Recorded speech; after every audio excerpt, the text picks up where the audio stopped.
Bismillahirrahmanirrahim. Kitaba sımsıkı sarılanlara ve namazı dosdoğru kılanlara gelince, şüphesiz biz iyiliğe çalışan erdemli kimselerin mükafatını zayi etmeyiz. Size Allah'ın kendisiyle günahları yok edip dereceleri yükselteceği hayırları haber vereyim mi buyurdu Allah'ın Resulü. Ashab, evet ya Resulallah dediler. Resul-i Ekrem aleyhissalatü vesselam, güçlüklerle de olsa abdesti güzelce almak, mescitlere doğru çok adım atmak, bir namazı kıldıktan sonra öteki namazı beklemek. İşte ribatınız, işte bağlanmanız gereken budur buyurdular. Kur'an Nesli platformu tarafından bu yıl ikincisi düzenlenen namaz çalıştayıyla karşınızdayız. Program akışını arz ediyorum. Hafız Bedirhan Akgül hocamızın kıraatiyle Kur'an-ı Kerim tilaveti, Kur'an Nesli platformu başkanı Beşir Şimşek hocamızın selamlama konuşmaları, sinevizyon gösterimi, yazar Abdullah Yıldız'ın selamlama konuşmaları, konukların takdimi ve birinci oturumun gerçekleştirilmesi. Euzu billahi mineşşeytanirracim. Bismillahirrahmanirrahim.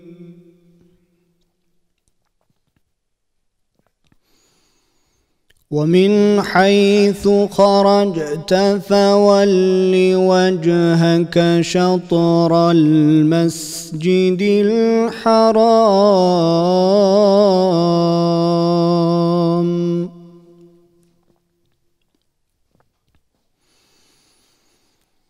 وَحَيْثُ مَا كُنْتُمْ فَوَلُّوا وُجُوهَكُمْ شَطْرَهُ لِئَلَّا يَكُونَ لِلنَّاسِ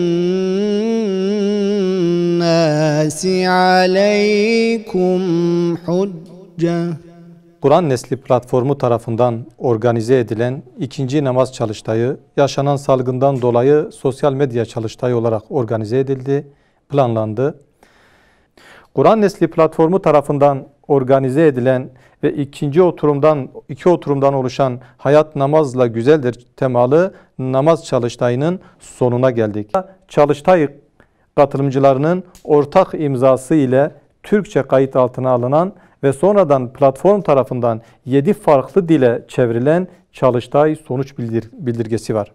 Şimdi de Çalıştay sonuç bildirgesini okumak üzere Kur'an Nesli platformu koordinatörlerinden eğitimci Mehmet Diril hocamıza sözü veriyoruz. Buyurun hocam. Bismillahirrahmanirrahim. Elhamdülillahi Rabbil alemin. Esselatu vesselamu ala seyyidina Muhammedin ve ala alihi ve sahbihi ecmain. Yaşanan salgın hastalık nedeniyle bu yıl sosyal medya üzerinden tertip edilen ve ikincisi düzenlenen Hayat Namazla Güzeldir namaz çalıştayının sonuç bildirgesidir. 1. Namaz insana kul olduğunu, her an Allah'ın huzurunda ve onun gözetimi altında olduğunu hissettirir. Bu hal her türlü kötülükten sakınmak için bir bilinç ve manevi bir kuvvet verir. Bir emirle günde 5 kez onun huzurunda durmak, mükemmel bir intizamın tesisine ve bu sayede hem bireysel hem de toplumsal anlamda hayatın istikamet içerisinde idame edilmesine vesile olur. 2. Cemaatle namaz, birlikte yaşamayı ve dayanışmayı güçlendirir. Kimliğine ve mevkiine bakılmaksızın aynı safta, aynı ortamda yan yana durmak ve yüce yaratıcı karşısında aynı mahviyet duygusuyla ruku ve secdeye gitmek, üstünlüğün yalnızca takvada olduğu hakikatinin pratiğe dönüşmüş halidir. Ayrıca bu ulvi duygu kibir hastalığının ilacıdır. 3. Dediler ki, ey Şuayb, babalarımızın taptıklarını yahut mallarımız hakkında dilediğimizi yapmayı terk etmemizi sana namazın mı emrediyor? Hud suresi 87. ayet. Mümini kafirden ayıran en önemli fark namazdır. Yaygın ve sapkın inançların terkine davet edilen toplumun bu çağrının sebebi olarak en bariz farklılık olan namaz eylemini görmesi, namazın bir tevhid eylemi olduğunu ortaya koymaktadır. Namaz, bir davetçinin hayatının merkezinde olmalıdır. Davetçi, adı anıldığında en evvel namazıyla hatırlanmalıdır.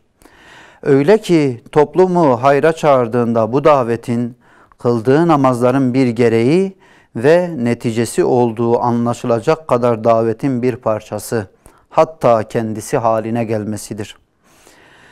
4. Ailene namazı emret. Kendin de onda devamlı ol, kararlı ol. Taha suresi 132. ayet. Çocuklarımızı seccademizin varisi olarak yetiştirmek, anne baba olarak en büyük görevimizdir. Namaz kılmak ve aileye namazı emretmek, öğretmek, ezan çağrısı ile birlikte namaz kılarak Allah'ın emrine uymak, itaat bilincini kazandırır. Bu vesileyle aileyi ayakta tutan dinamiklerden biri olarak ana babaya itaat duygusu ile ailenin temeli sağlamlaştırır. Bununla birlikte insana hayasızlıktan koruyan namaz, günümüzde ailenin yok edilmesi maksatlı tüm çirkinliklerin bertaraf edilmesi ve ailenin muhafazası için sağlam bir kalkan vazifesi görmektedir. 5. Gerçekten müminler kurtuluşa ermiştir. Onlar ki namazlarında huşu içindedirler. Mü'minun suresi 1. ve 2. ayetler. Namaz, felaha, kurtuluşa ermenin bir aracıdır. Kurtuluşa vesile olacak namaz, huşu ile kılınan namazdır. Namazını huşu içinde kılan mümin, sonsuz yüceliğin karşısında acziyetini anlar. Her şeyin kendisine muhtaç olduğu, kendisi de hiçbir şeye muhtaç olmayan samediyet karşısında tüm ihtiyaçlarına cevap bulmanın rahatlığına ve huzuruna erer. 6. Namaz sadece bir takım hareketlerden ibaret bir eylem değildir. Namaz en büyük dua, en büyük kulluk nişanesi. Bütün ibadetlerin toplamı olup cami bir fihriste-i nuranidir. Namazın gelenekselleştirilmesi, manadan soyutlanarak şekle indirgenmesi, namazın gönüllerdeki yerini yaralar. Ümmet sathında çok yönlü çaba ve atılacak sağlam adımlarla bu ifsat hareketlerine karşı azimle ve ihlasla mücadele edilmelidir. 7.